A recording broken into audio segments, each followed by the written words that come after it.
साथियों, आपको पुस्तक अवगढ़ संस्कारवान पीढ़ी भाग 2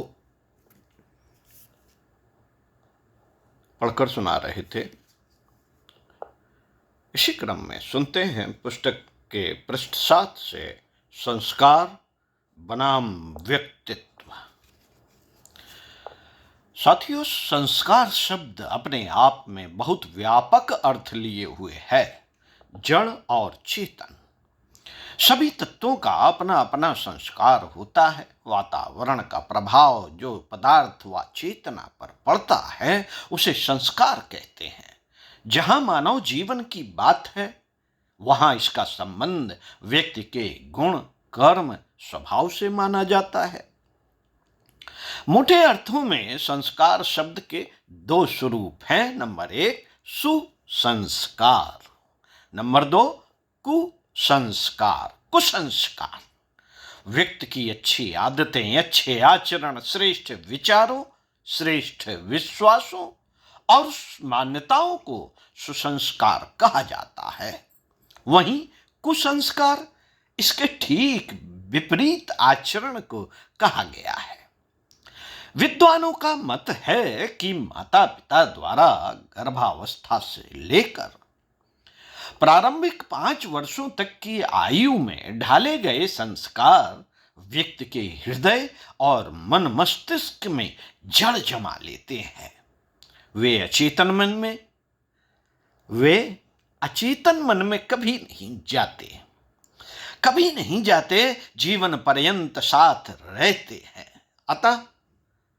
अतः हमें अपने बालकों का व्यक्तित्व कैसा बनाना है यह पूर्णतः माता पिता पर निर्भर करता है। इसलिए भारतीय संस्कृति में संस्कार परंपरा पर जोर दिया गया है। हमारे व्यक्तित्व को मूलतः 4 प्रकार के संस्कार निर्धारित करते हैं।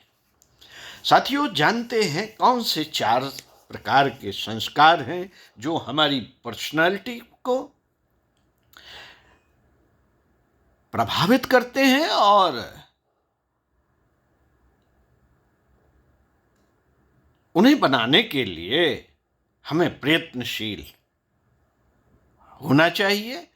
जानना चाहिए कि वो कौन से संस्कार हैं 4 प्रकार के जो हमारी पर्सनालिटी को प्रभावित करते हैं। साथियों, नंबर एक है शारीरिक संस्कार, नंबर 2 मानसिक संस्कार, नंबर 3 नैतिक संस्कार, नंबर 4 आध्यात्मिक संस्कार और आत्मिक संस्कार। शारीरिक संस्कार यह आनुवंशिक पीढ़ी दर पीढ़ी ही तो होते ही हैं। अन्य भी कई कारण होते हैं, जैसे क्षेत्रीय प्रभाव या वातावरण का प्रभाव। इनका संबंध ढील ढाल, रंग रूप, स्वास्थ्य से है, जैसे गोरा काला, लंबा नाटा, सुंदर कुरूप आदि। कभी कभी रुग्णता, अपंगता जैसी कोई दुर्बलताएं लिए हुए भी शिशु जन्म लेता है। नंबर 2 मानसिक संस्कार। साथियों, इनमें से कुछ संस्कार जीव अपने साथ लेकर आता है और कुछ संस्कारों को वह अपने परिवार एवं परिवेश से ग्रहण करता है। शारीरिक सौंदर्य कितना ही आकर्षक क्यों ना हो, पर जैसे ही व्यक्ति बोलने के लिए मुंह खोलता है उसके मानसिक संस्कारों का पता चल जाता है। आदर्शों पर चलना, सकारात्मक चिंतन, कठिन से कठिन परिस्थितियों में भी हार न मानना, विचलित न होना, लक्ष्य प्राप्ति के लिए निरंतर प्रयत्नशील रहना अथवा थोड़ी सी बाधा आते ही हिम्मत हार जाना, नकारात्मक चिंतन आदि बातें व्यक्ति के मानसिक संस्कार हैं। शारीरिक दुर्बलताओं के बावजूद भी मानसिक संस्कारों और आत्मशक्ति के सहारे लोगों ने बड़े बड़े काम किए हैं। उदाहरण स्वरूप हेलन केलर गूंगी, बहरी व अंधी थी। अपने माता पिता और शिक्षिका की मेहनत तथा प्रेरणा से वह विख्यात लेखिका बन सकी। सर्वश्रेष्ठ धुनें बनाने वाले विश्वविख्यात संगीतकार बीथोवन बहरे थे। अपनी कविताओं में प्रकृति के अनुपम सौंदर्य का अद्भुत वर्णन करने वाले विश्वविख्यात कवि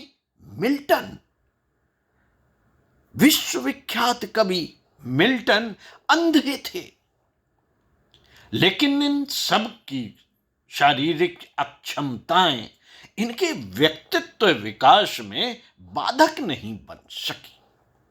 दृढ़ व्यक्तित्व को प्राप्त करने के लिए शारीरिक सौंदर्य की अपेक्षा सुंदर सुसंस्कृत मन का होना अति आवश्यक है। सुसंस्कृत मन का मतलब विद्वान होना नहीं है। विद्वता और सुसंस्कृत होने में आकाश पाताल जैसा अंतर है। विद्वता जानकारियों का बुलंदा है, इसका संबंध मस्तिष्क से है, जबकि संस्कार का संबंध आत्मा से है। इसका आशय है सत्य को धारण करना और अंतरंग ज्ञान का भंडार भरना। मानसिक संस्कार अर्थात शिष्टाचार, सभ्यता, सद्व्यवहार, सुव्यवस्था, विनम्रता, प्रतिभा और आत्मसंयम आदि। जहां सुसंस्कार होते हैं वहां व्यक्ति में यह भी सद्गुण अवश्य होते हैं। यदि व्यक्ति ने इन मानसिक संस्कारों को पुष्ट न किया जाए, यदि व्यक्ति के इन मानसिक संस्कारों को पुष्ट न किया जाए तो आगे चलकर बालक के सामाजिक पारिवारिक जीवन में भी अधूरापन आ जाता है। तो साथियों, आपको मूलतः 4 प्रकार के संस्कार में से शारीरिक संस्कार और मानसिक संस्कार, आइए आपको बताते हैं। तीसरा है नैतिक संस्कार। नैतिक संस्कार का आशय है चरित्रवान होना, अपने विचारों पर विश्वास करना, अपने आचरण तथा व्यवहार में लाना। किन्हें? अपने विचारों और पर किए गए विश्वास को अपने आचरण तथा व्यवहार में लाना, उन पर अमल करना। नैतिक संस्कार व्यक्ति के व्यवहार में बड़े से लेकर छोटे काम तक में प्रकट होते हैं। उसकी आंखों से, दृष्टि से, जान समझकर अचानक अथवा अनजाने में किए गए कार्यों व व्यवहार से, उसके चेहरे की प्रत्येक आकृति से, उसकी आवाज के उतार चढ़ाव से, उसकी चाल ढाल से और उसके क्रियाकलाप से उसका नैतिक संस्कार जाहिर हो जाता है। सत्य, अस्तेय, ब्रह्मचर्य, अपरिग्रह, प्रामाणिकता, न्यायप्रियता, पवित्रता, संतोष, ईश्वर विश्वास आदि नैतिक संस्कार कहे गए हैं। साथियों, छोटे छोटे कामों में भी नीति युक्त व्यवहार करना नैतिक संस्कारों की पहचान है। नैतिक संस्कार युक्त व्यक्ति के पास हम एक शक्ति का अनुभव करते हैं। वह स्वतः ही दूसरों को अपनी ओर आकृष्ट करता है। नंबर 4, आध्यात्मिक संस्कार। साथियों, आध्यात्मिक संस्कार, आत्मिक संस्कार, यह एक शक्ति है, बल है, अनुभव है जो व्यक्ति की आत्मा में गुप्त रहता है। शिष्टता, प्रेम, नम्रता, दया, करुणा, संवेदना, सेवा एवं परोपकार आदि सद्गुणों और उच्च भावनाओं के रूप में यह प्रकट होता है। व्यक्ति के श्रेष्ठ मानसिक और नैतिक संस्कार इसे पुष्ट करते हैं। आदमी का आध्यात्मिक संस्कार उसे देखकर, उससे मिलकर दूसरे लोगों द्वारा अनुभव किया जाता है, दिखाई नहीं पड़ता। जिसके आध्यात्मिक संस्कार जितने सबल होते हैं, उतना ही उसका जीवन सत्यपूर्ण और प्रेममय होता है। व्यक्ति के आध्यात्मिक संस्कार ही उसे आदर्शों, श्रेष्ठ सिद्धांतों व महानता के पथ पर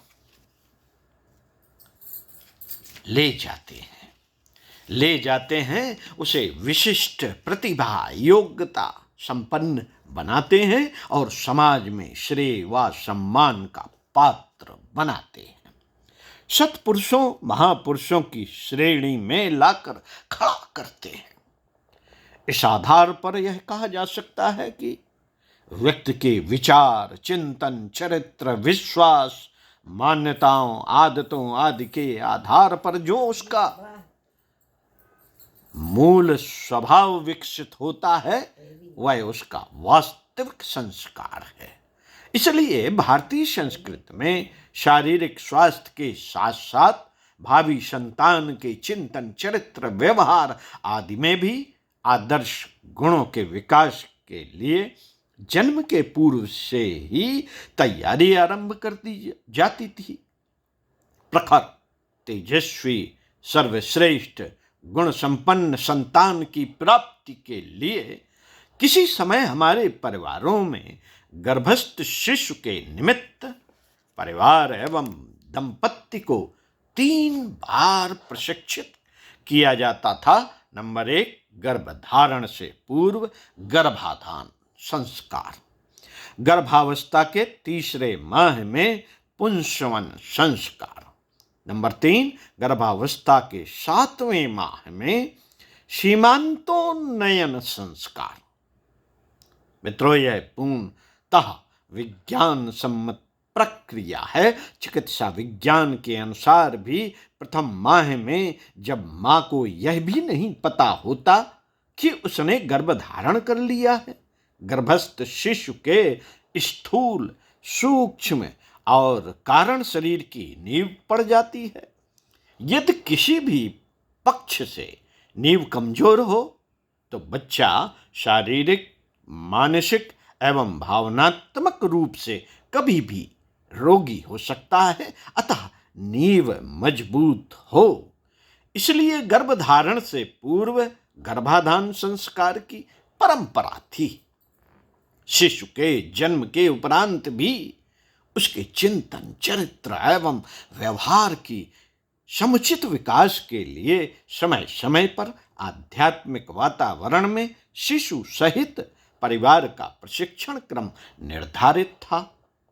शिशु में संस्कारों के श्रेष्ठतम पक्ष को विकसित करने और परिवार एवं समाज को एक यशस्वी संतान देने के इस विज्ञान प्रशिक्षण क्रम को ही संस्कार परंपरा कहा गया है।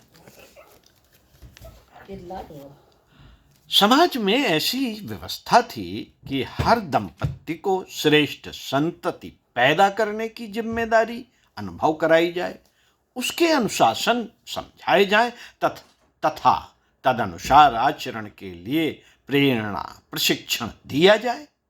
उस श्रेष्ठ प्रक्रिया का अनुसरण करने वाले दंपत्ति उन दिनों संकल्प के अनुसार श्रेष्ठ संतानें उत्पन्न करने और विकसित करने में सफल होते रहे हैं।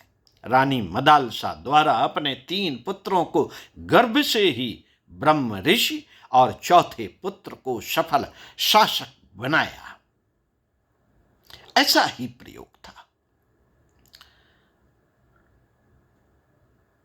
इसी प्रकार सुभद्रा ने अभिमन्यु को चक्रव्यूह तोड़ने का शिक्षण अपने पति अर्जुन के माध्यम से सुनाकर गर्भावस्था में ही दिया था।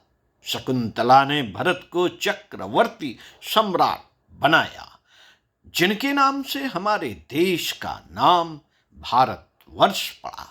राजा दिलीप के पुत्र रघु, ऋषि च्यवन, अंजनी पुत्र हनुमान, पांडव, शिवाजी, मराठा आदि इसी परिपाटी के अनुपालन से उत्पन्न हुए थे। साधारण जन भी उन दिनों संतान को आदर्शनिष्ठ, श्रेष्ठ, सज्जन, प्रतिभाशाली, सुसंस्कारवान बनाने पर विशेष ध्यान देते थे। इसलिए तत्कालीन भारत को देवताओं का देश, देवभूमि कहा जाता था। ओम शांति। साथियों, इसी क्रम में अगले वीडियो में आपको पढ़कर सुनाएंगे गर्भस्थ शिशु और वातावरण। तो साथियों, सुनते रहिए कुछ अच्छा और पढ़ते रहिए कुछ अच्छा। जो अच्छा लगे उसे नोट भी कर लीजिए और अपने जीवन में उसको काम में भी लाइए, औरों को भी बताइए, ताकि ज्ञान का प्रकाश का आलोक जन जन तक पहुंच सके। ओम शांति।